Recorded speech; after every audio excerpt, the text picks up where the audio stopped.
Man, we have an iconic individual joining us here, All Things Covered, Patrick Peterson and Brian McFadden. Technically, this individual, he really doesn't need an intro, but I got to give him his just due. You know, you got to give people their flowers while they're still here. And I got a whole bouquet of flowers I'm about to provide for this individual. I mean, when you look at his current situation right now, overall record at the University of Alabama, 170-23, only 23 losses. When you look at his championships, a 7-time national champion. We just saw the most recent championship a few months ago down in Miami.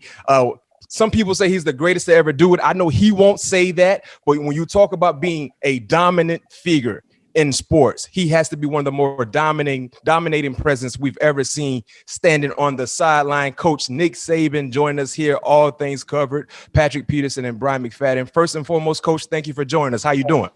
I'm doing great. Glad to be here. Appreciate you guys having me. No doubt. Before we get into the football aspect of your life, you have another passion, right? It's not just coaching ball. It's not just coaching DBs and coaching championship-like teams, but you have a passion on the golf course. And a few months ago, Coach, I don't know if you know, but we had one of your former assistants on our show in Kirby Smart. And we'd like to give you a quick sound bite on what Kirby had to say about your golf game. First tee box, everybody has a kind of unwritten rule. You know, you get 2 off the first tee. So I hit my first one bad, and I'm like, all right, I gotta get my other one. We didn't warm up, so I hit my second one out in the fairway. He hits his first one out in the fairway pretty good, and he doesn't use what he calls his mulligan. So I'm keeping that. So me and him are in a dead lock match. We get to hole 18. I'm finally up on him, like 2 strokes up on 18. I got him. I hit the ball right down the middle on 18. I know I'm going to win now. He hits his drive on 18 out in the woods, and he says, I'm going to use my mulligan. But I'm like, you can't do that. Well, now, Coach Kirby said that day he tied you, but he said he believed you using the mulligan, I think on hole 18, led to that tie. What are your response to hearing that statement coming from Kirby Smart? Well, the way I look at it, and everybody that plays with me, you know, I'm older than all these guys. They all still have fat belly and all that, and I'm 69 years old. So I think that I should, if I don't use my mulligan on the first tee, I call it a traveler. So that mulligan with me. Right? Now, these guys do not, they didn't tell you the part about there's no compassion. I still play from the back tees where they play from. Right? I don't move up and play where I'm supposed to play from. So all I want is a traveler in return.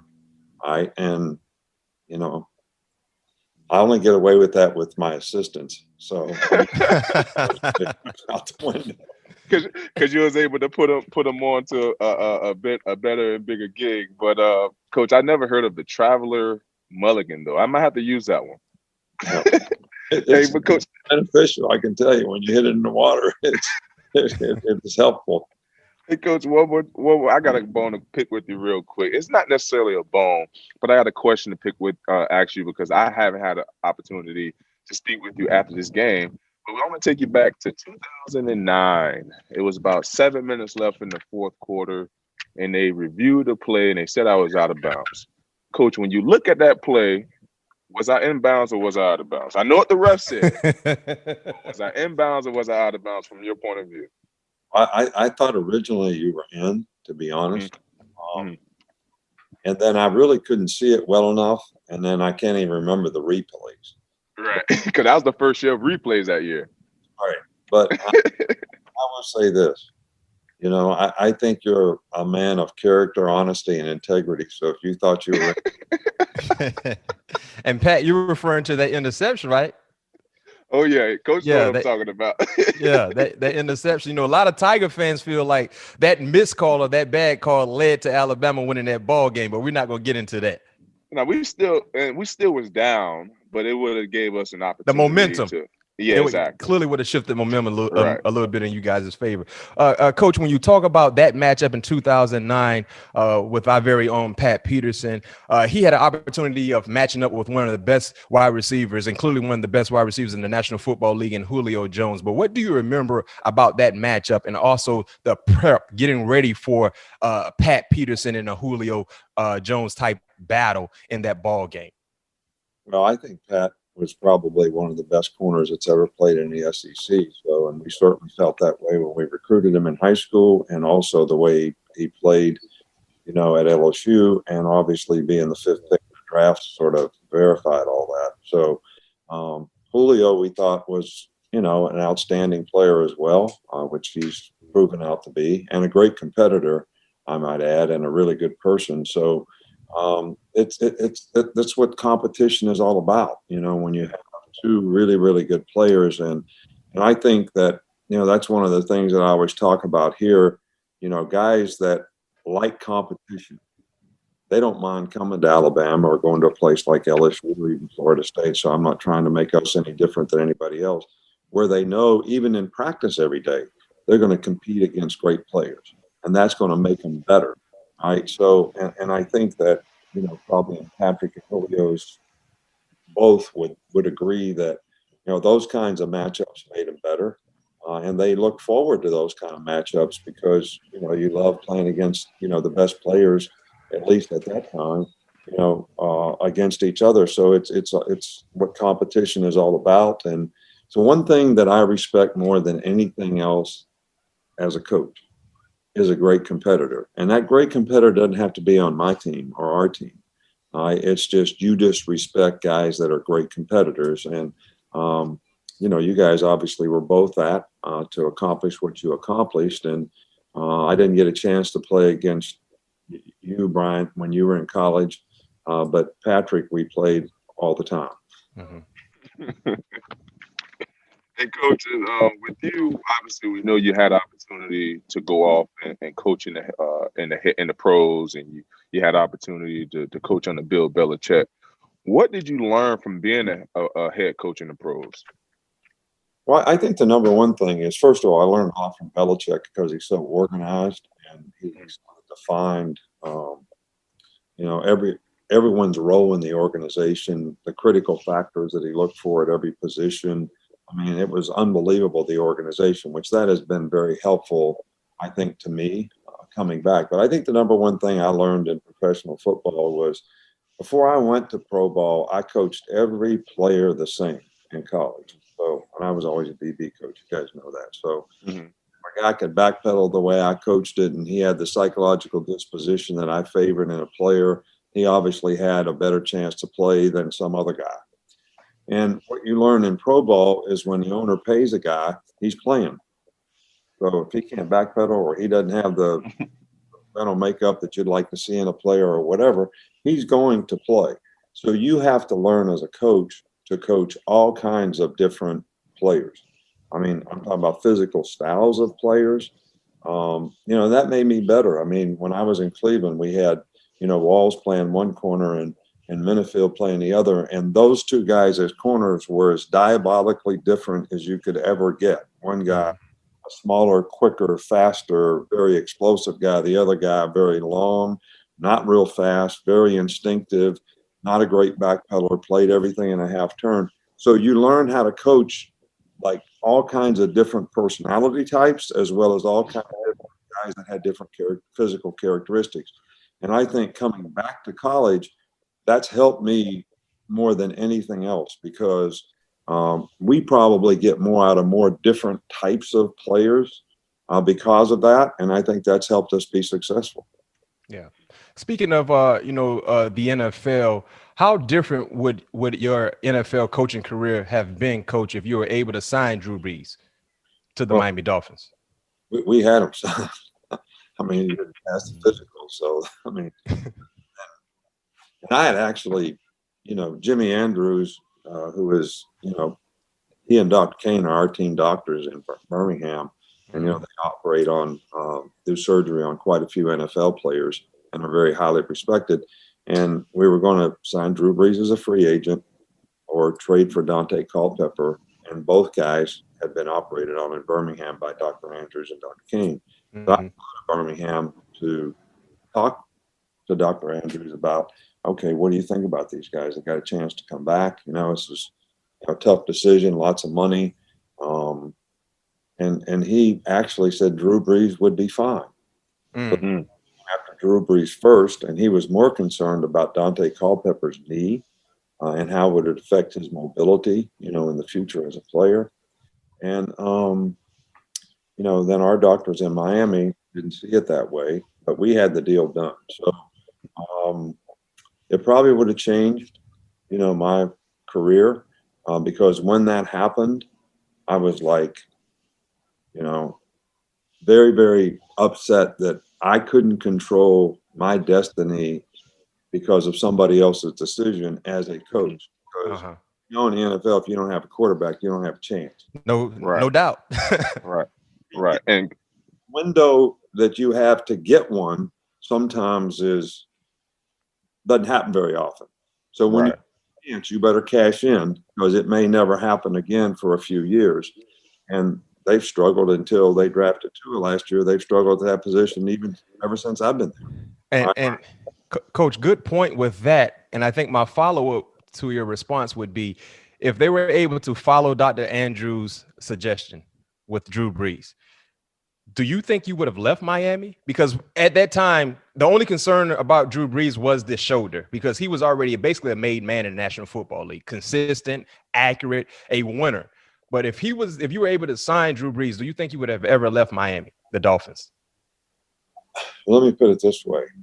When we made the decision that he didn't pass the physical and we couldn't sign him because of that, because that's a written rule in the NFL, from an owner's perspective, if a guy doesn't pass the medical, then you got a protocol on the team where you're not going to spend his money on guys that may be injured. I mean, that's kind of the. So I would say when that happened, that made me realize that, it was going to be very difficult to be successful there. And I was very disappointed that I couldn't control my own destiny, which I always felt I could by trying to do a good job. And now somebody else was making a decision that was going to make it more difficult to be successful.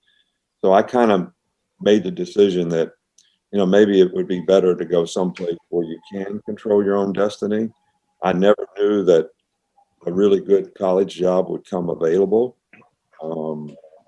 I actually, at that point, not knowing that Alabama was ever in the picture, I was like, I wouldn't mind going back to LSU now, but possible. But anyway, it kind of worked out, and we've been really, really happy here. And even though I really enjoyed coaching in the league, you also, I don't care where you play at what level, you like to win and you like to give yourself the best. And when I felt like we didn't have that chance because of the misfortune of that decision, I just decided it was better to do it someplace else. Yeah.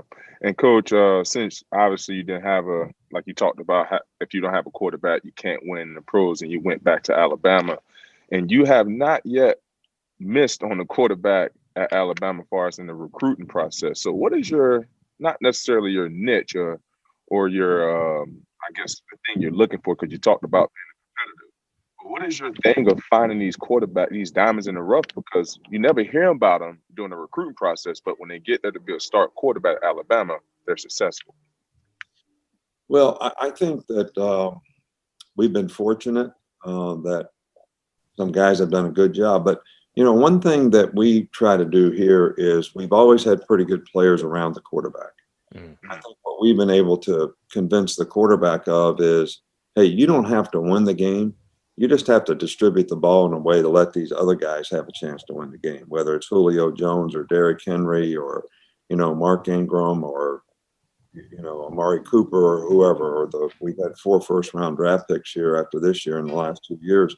So don't think that you have to make plays that are going to take big risks and throw interceptions and turn the ball over. So we've been able to allow these guys to function, I think, in a pretty conservative fashion, but still have a lot of productivity because of the players around them. So I don't think we've had a quarterback that we have to say, you have to win the game.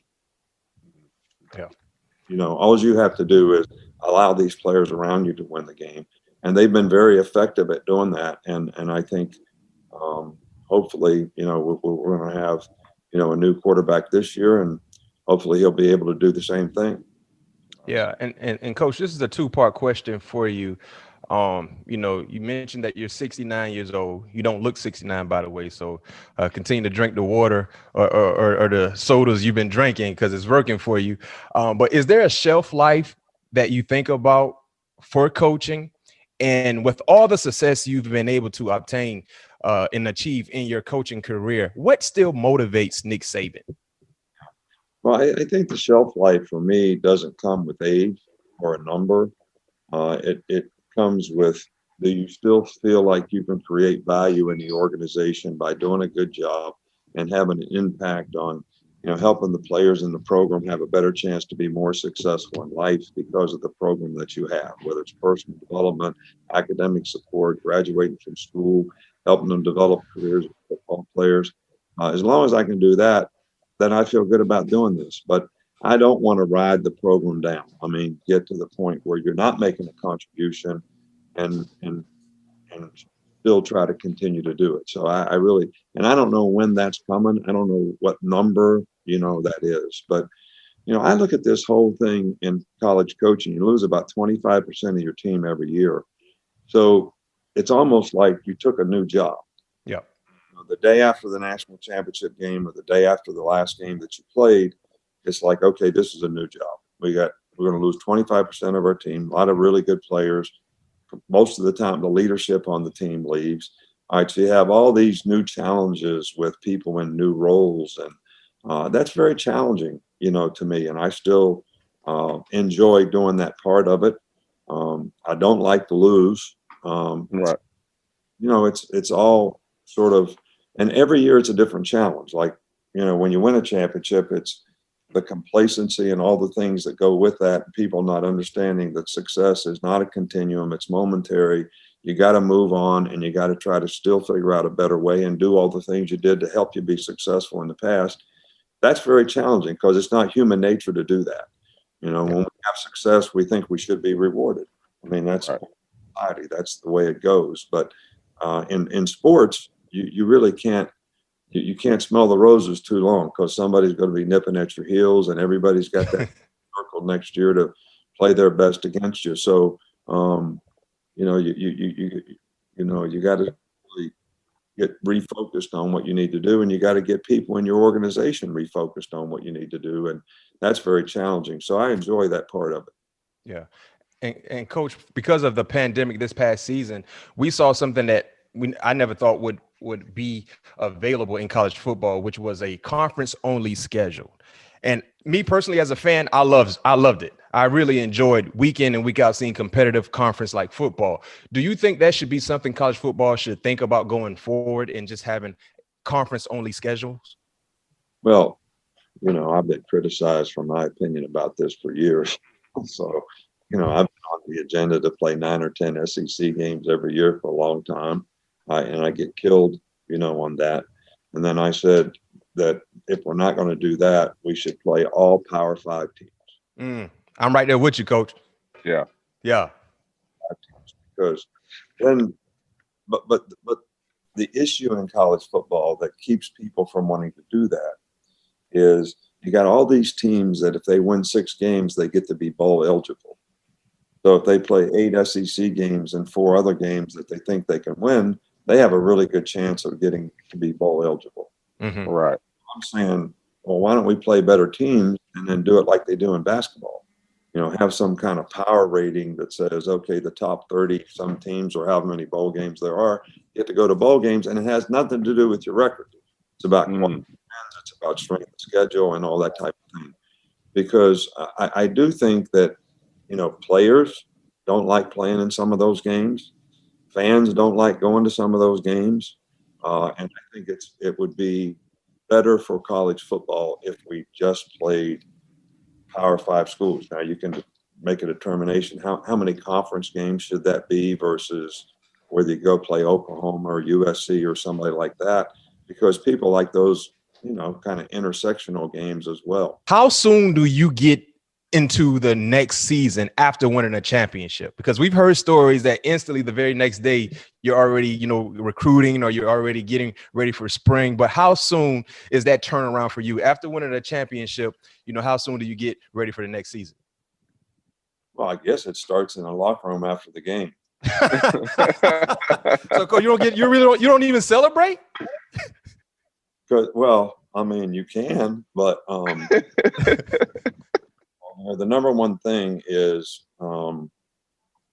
you want to get together with the juniors that you have on your team that could go out for the draft and try to make sure that, even though we've talked about this before and we've given them all their draft grades, when I was at LSU, I won't mention any names, but we had a guy that I didn't used to do this in the locker room after the game, where I talked to everybody, and a guy went out and signed with an agent after we won the national championship in 2003. Mm-hmm. And then the guy really didn't want to go out, all right, like a third-round draft pick or something. And he had no choice, but he said he thought he signed a different kind of agreement that really wasn't an agreement to represent him. But we lost the guy over that. So I said, hey, I need to talk to these guys leading up to the game. And then the first thing I need to do after the game is get them all in a room and say, hey, until we sit down and talk when we go home the next day, nobody's doing anything with an agent. All right. I guess you could say it starts right then. And then it starts the next day because you have coaches leave. Coach takes the head coaching job at Texas or whatever. So you got to go back to trying to hire, coaches. So it really, you can't stop. I mean, really, when I do it is in the summertime. Yeah. When I have vacation, I go to my lake house or whatever, or lake house for a couple, 3 weeks. And, that's when I enjoy it. Maybe take a week off for spring break. But if you think when the season's over, that's the time to, chill out, have a good time, and not worry about things for a week or two, you're going to be upside down faster than you know it. Yeah, I guess that trip that shows the results that you have been able to bring in as a head coach. We heard Belichick say no days off. You know what I mean? And for the great ones, they do things differently than the norm. And I guess you definitely have been doing things differently throughout your coaching career because of all the championships and all the wins. The last question I have for you here, Coach, we're going to wrap things up with you. We know if it was up to you, we wouldn't see any playoff expansion, right? But with the NCAA and with the money that the playoffs have been able to bring in, it's looking like at some point in time, they will probably try to expand the playoffs. When do you expect to see something like that happen? Well, let me clarify my position on that. I've always been one to say that bowl games and playoffs are going to have a tough time coexisting together. And bowl games have always been a very positive thing for college football players because a lot of people get a lot of positive self-gratification for having a good season. Maybe you didn't win the championship or whatever, but you get a chance to go to a good bowl game, have some fun. It's a really good positive reinforcement for college football players. But all I said was when we had a 2-team playoff, if we make a 4-team playoff, that's going to take away from the bowl games, and all people are going to talk about is the playoffs. So my issue is not expanding the playoff. It's the more you expand the playoff, the less important bowl games become. Yeah. Nobody even talks about bowl games now. All they talk about is who's getting into playoffs, who are the 4 teams, and that's it. You don't even hear about, the other games and all that stuff. So, but that's always been my issue with the playoff. So is bowl games get sort of put on the side shelf. Mm-hmm. And if we want to expand the playoffs, that's okay. But I don't think you can have bowl games and do that as well. So I've always been one that if we're going to have playoffs, why don't we make the bowl games, part of that? And then the other thing is for college football players, we've had several seasons around here. We played 15 games, and I don't know how many times you guys have played 15 games in a season with the playoffs, with the SEC championship game, with 12-game season. That's really hard. Yes. College football. Yeah. So we shouldn't be playing any more than 14 or 15 games. So if you expand the playoff, then, maybe they got more games. It turns into an NFL season. How was this? When the SEC championship game, that is a playoff game. Yep. Right. Twice we were 1-2. And then we played Georgia one year, we're 1-3. And when we play LSU most years, we're both in the top 5. So you're playing playoff games, all the way through. Yeah. In our league. And so you have to eliminate something, I guess is my if we're going to expand the playoffs, because I don't think it's fair to college football players for them to have to play more games than what they play now. Yeah. Well, Coach, well said. I agree with you also. I think when you talk about the players, that's something that many people, the decision makers, are not thinking about. Because when I played college football, especially when I was getting ready for the NFL, I mean, playing 14, 15 ball games would be the unthinkable. You know what I mean? For a lot of these kids, that's a lot of football. And then for the guys that have draft aspirations, they got to get ready for the Senior Bowl. They got to get ready for the Combine. That is a lot for any young player to go through. So I'm right there with you. I think it should stay how it is for playoff teams.